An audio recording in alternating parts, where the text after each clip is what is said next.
raising the specter of, quote, coming back in November, quote, doing a civil case from the Oval Office is not so veiled a threat. It's a direct threat. And to use the office of the presidency, were he to acquire it, to intimidate and undermine an independent judiciary would be blatantly unconstitutional abuse of power. Either Mr. Trump, which is possible, doesn't understand. I mean that sincerely. He's a bright guy. I'm not saying that, not pretending but he either doesn't understand because this is a realm in which he's never dealt before, or he doesn't care. That it would border on an impeachable offense for a president actually to use the great powers of the office to attempt to undermine a federal judge by placing pressure on that judge in any case, especially one the president has, in this case, a personal financial stake. This kind of conduct is pernicious and unprecedented, and the legal profession should not remain silent, should not put up with it. As one prominent conservative legal commentator put it this way, this behavior in a president smacks of authoritarianism and tyranny. I agree. I agree with that commentary.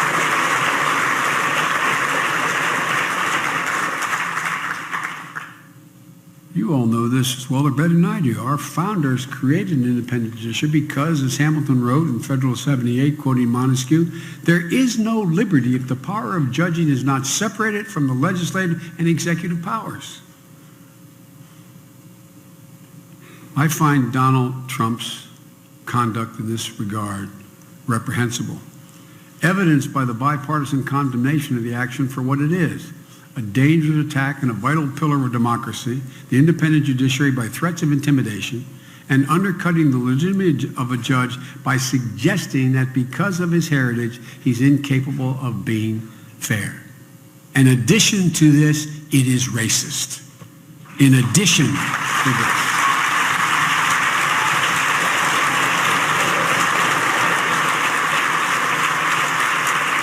But it's not the racism that frightens me. We've dealt with racists before.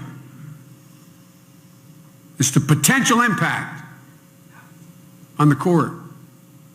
And I might add a friendly note to my Republican friends, many of them longtime colleagues in the Senate.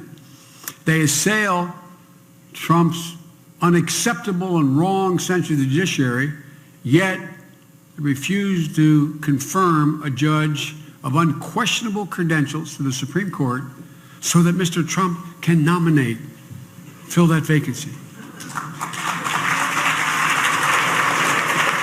If he were to win. The failure of my friends, and by the way, it's not a joke. It drives, as I can see some of the White House senior personnel here, it even drives them crazy. I have so many Republican friends. No, you think I'm joking.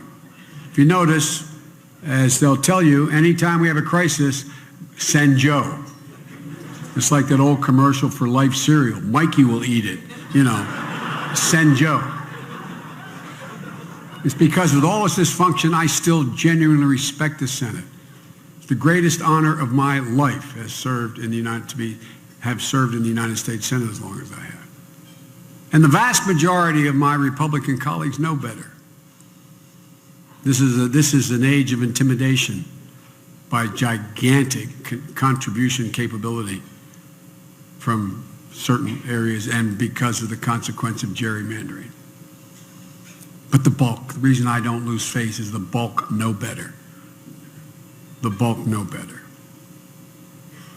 The failure of the Senate Republicans, though, to even hold a hearing on an eminently qualified Chief Judge Merrick Garland, it has its own grave, practical, and consequential constitutional consequences.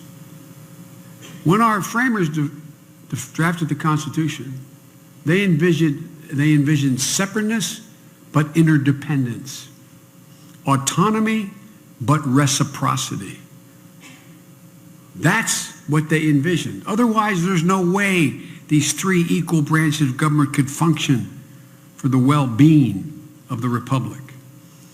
It's just as Robert Jackson wrote, while the Constitution diffuses power, the better to secure liberty, it also contemplates that practice will integrate and disperse powers into a workable government. He goes on to say, it enjoins upon its branches separateness but interdependence, autonomy but reciprocity. In 7 years as Vice President of the United States and 36 years as United States Senator, half of those as either the ranking member or chairman of the Judiciary Committee, I've seen the spirit of interdependence and reciprocity work, but I've never seen it at a lower ebb. Not among our people, but among our government, in our government. The bonds that held together our diverse republic for the past 229 years are at least temporarily being frayed. Article 1 of the Constitution clearly states, whenever there is a vacancy for the one court specified in the Constitution, the Supreme Court, the President shall, not may, shall appoint someone to fill that vacancy with the advice and consent of the United States Senate. President Obama fulfilled his constitutional responsibility. He sought the advice of members of the Senate, including Republican members. He didn't get much feedback, but he chose the course of moderation. I will not take the time to list the number of senior Republicans who have been flattering in the past about Merrick Garland, a man that Ron and I and many of you have known for many years. Matter of fact, the criticism the president got us on the left for choosing moderation. With Ron's help, I wrote a long piece, the American Bar Association meeting back in when was it? I'm trying to think of when Bork was. In 1917.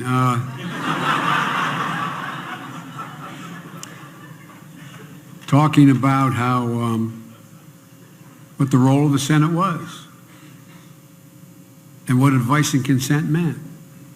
Arguing in that, a number of law review articles we wrote, arguing that the president should seek the advice. He needs the consent, but he should seek the advice. And the more divided the government, the more appropriate it is for the Senate to raise its head, because it has just as much of a right to determine who should be in the court as the president. The president is to propose.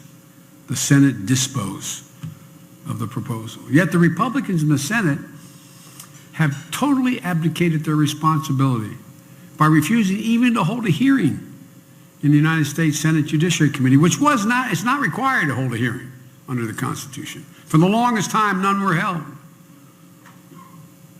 Folks, as the old joke goes, I've been in the majority, I've been in the minority, I've been in the majority. The majority's better. But I really do, I think most people would acknowledge, I really do have a good relationship with both sides of the aisle when I was there and since I left. But I've never seen anything like this. I've never seen anything like this. The dysfunctional Congress is beginning to undermine the norms of how we conduct ourselves as a government. It's not only in violation of the notion of fairness, but it's in violation of their constitutional responsibility. And it jeopardizes the highest court of the nation being infected with the same dysfunction that is not only recognized by the American people, but recognized by heads of state everywhere I go. I think the White House staff here to tell you, close to the president, will tell you that I've traveled over 1,100,000 miles. And the reason I go for the president, I know these heads of state personally, and they know when I speak for the president. It's an advantage the Secretary of State, the National Security Advisor, the Secretary of Defense doesn't have. That's the purpose. And I'll work out an agreement. And you know, I'll reach across the table and shake hands. And here's what they'll say to me. Not a joke. All right, Mr. Vice President, whether I'm in China, whether I'm in Ukraine, whether I'm in Japan, whether I'm in any European country, here's what they'll say. Not a joke. I'll hold their hand and they'll say, shaking hands, and they say, but can you deliver? Not does the president mean it. Not do you mean it. But every deal requires some give. So you're asking me to go out there and support this. I'm going to take some heat to my people for doing it. And I'm not sure whether you'll be able to deliver. I know you mean well. That's how deep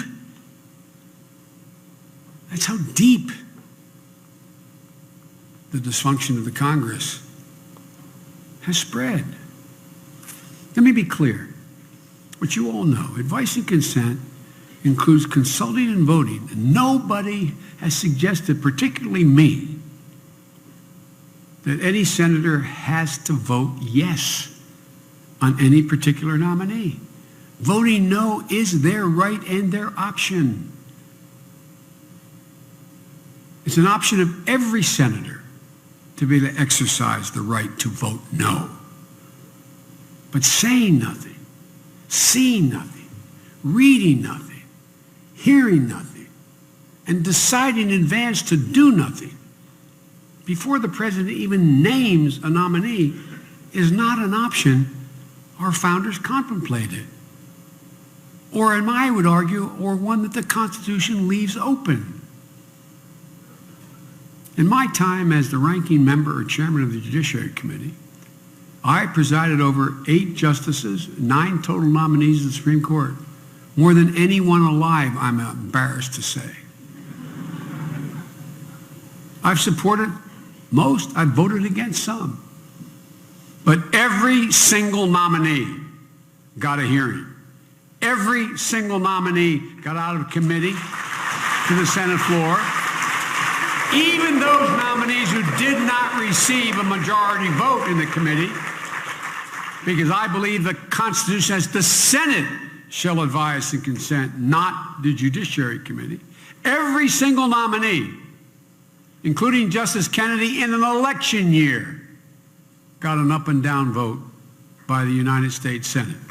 Not much of the time, not most of the time, every single time.